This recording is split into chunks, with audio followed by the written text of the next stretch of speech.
بدرفتاری ISI با سفیر افغانستان در اسلام آباد. کمک 72 میلیون یورویی آلمان به افغانستان.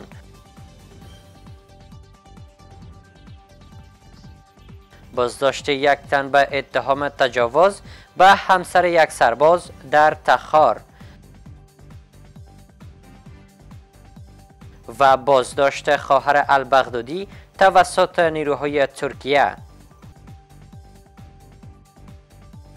سلام، امروز سه شنبه 14 اقرب 1398 هجری خورشیدی.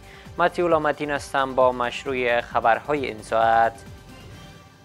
وزارت خارجه در اعلامیه که منتشر کرده رفتار ISI را خلاف موازین و عرف دیپلماتی خوانده است. وزارت امور خارجه افغانستان گفته است که سازمان اطلاعات نظامی پاکستان ISI سفیر افغانستان در اسلام آباد را احضار کرده و نظامیان این سازمان با او رفتار نادرست کردند. این وزارتخانه در اعلامیه گفته نسبت به این برخورد ابراز نگرانی می کند و اعتراض شدید دارد. در اعلامیه این وزارتخانه آمده است جمهوری اسلامی افغانستان یک بار دیگر از حکومت پاکستان می‌خواهد که رابط دیپلماتیک خویش را با این کشور در روشنایی و مطابقت با کنوانسیون‌های بین‌المللی و عرف پذیرفته شده دیپلماتیک افق دهند.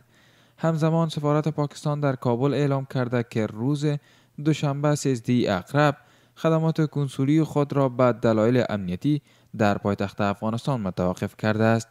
این سفارتخانه جزئیات بیشتری در این مورد ارائه نکرد، ولی وزارت خارجه پاکستان با نشر خبرنامه گفته که کاردار شارش دافر سفارت افغانستان در اسلام آباد را احضار و از آزار وضعیت کارمندانش در افغانستان به او خبر داده و گفته که درباره امنیت دیپلمات‌هایش در کابل و سایر نمایندگی‌های پاکستان در این کشور نگرانی دارد. وزارت همکاری‌های اقتصادی و توسعه‌ای آلمان از افزایش کمک 72 میلیون یورویی آن کشور برای افغانستان خبر می‌دهد. کشور آلمان با اعلام این کمک شروط را نیز وضع کرده است: افزایش اقدامات مبارزه علیه فساد، ترویج حاکمیت بهتر و تطبیق اصلاحات از جمله شروط تداوم کمک‌های مالی آلمان برای افغانستان میباشد که اگر این شرایط برقرار نشود بخش از این کمک مالی تخصیص نخواهد یافت.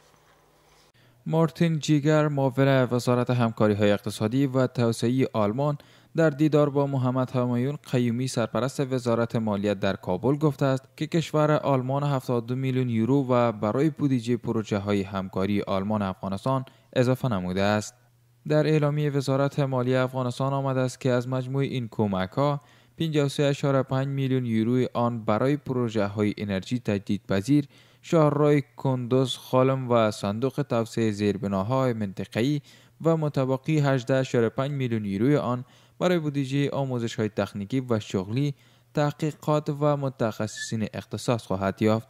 شمروز خان مسجدی سخنگوی وزارت مالیه میگوید که آلمان در برابر اصلاحات مالی پول تعهد شده را تا آخر سال روان خورشیدی در اختیار افغانستان خواهد گذاشت.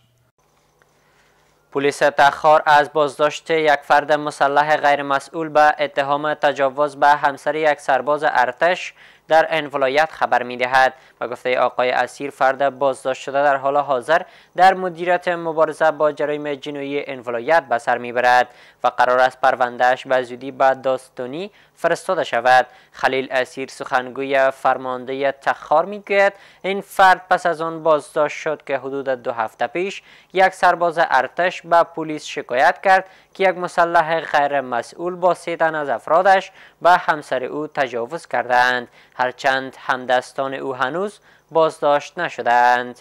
خلیل اسیر سخنگوی پلیس تخار میگوید که این فرد پس از آن بازداشت شده که حدود 2 هفته پیش یک سرباز ارتش به پلیس شکایت کرده که یک مسلح غیر مسئول با 3 تن از افرادش به همسر او تجاوز کردند، هرچند همدستان او هنوز هم بازداشت نشدند. مرد متهم در یک نوار تصویری به جرم خود اعتراف کرده است، هرچند فرد متهم میگوید از حمایت ملا عمر ولسوال خوجه غار برخوردار است و احتمال وجود داشت که بازداشت نشود، اما پس از دست به دست شدن این ویدیو در صفحات اجتماعی توسط پلیس گرفتار شد. با گفته آقای اسیر، منان در حال حاضر در مدیریت مبارزه با جرایم جنایی این ولایت به سر میبرد و قرار است پرونده‌اش به زودی به دادستانی کل فرستاده شود. بعد از یک رفت و برگشت کوتاه می‌پردازیم به تازه‌های از جهان.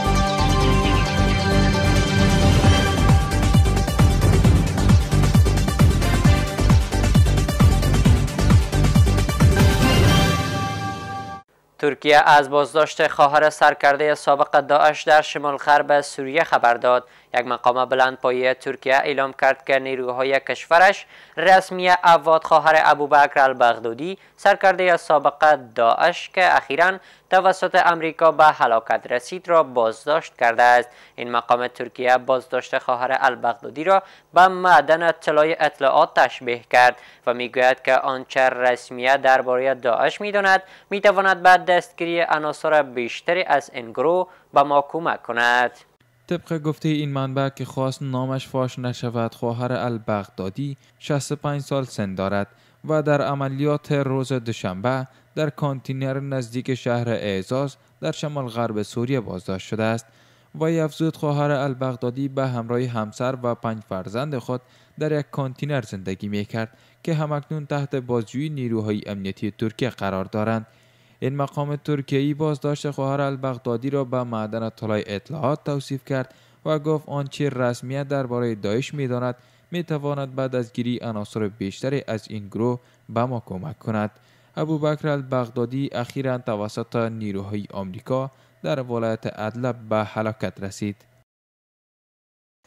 ترامپ مجدداً از توافق کنترل تسلیحاتی جدید با روسیه و چین سخن گفت. رئیس جمهور ایالات متحده آمریکا بار دیگر از تمایل کشورش برای امضای یک توافق جدید در خصوص کنترل تسلیحاتی با کشورهای روسیه و چین صحبت کرد. به گفته ترامپ، ایالات متحده در حال حاضر مذاکره با روسیه و چین در مورد این موضوع است.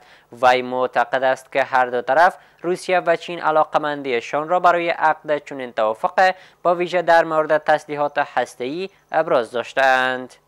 ترامپ در مورد توافق جدید کنترل تسلیحات در تابستان سال 2019 قبل از خروج پیمان منع استفاده از موشک‌های میان برد موسوم به INF صحبت کرد. سپس گزارش شد که طرف آمریکایی قصد تغییر سیاست در پیمان INF را دارد. اگرچه امیدوار است درباره توافق جدید با روسیه و چین بحث و گفتگو کند. به نقل از منابع خبری، دونالد ترامپ رئیس جمهور ایالات متحده در اظهارات گفته است که آمریکا خواستار انعقاد توافق جدید در خصوص کنترل تسلیحات با روسیه و چین می باشد.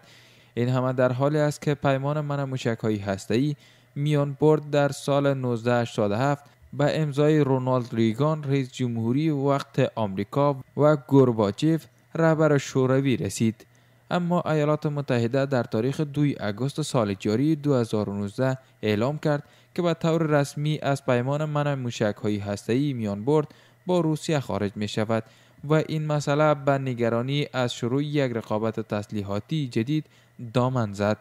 اوایل سال جاری میلادی آمریکا و ناتو روسیه را به نقض پیمان متهم کردند و گفتند این کشور موشک با قابلیت حمل کلاهک هسته‌ای با برد بیش از 500 کیلومتر تولید کرده است. روسیه این ادعا را رد کرد. به حال توجه نمایید بر نرخ ارزهای خارجی در برابر پول افغانی در بازار امروز کابل.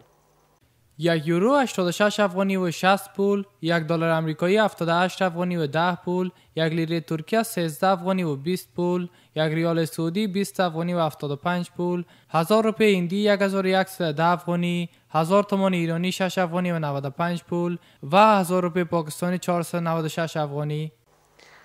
و این هم وضعیت آب و هوای مرکز و چند شهر مهم دیگری از کشور. کابل ابری بلندترین درجه حرارت 19 پایینترین 4.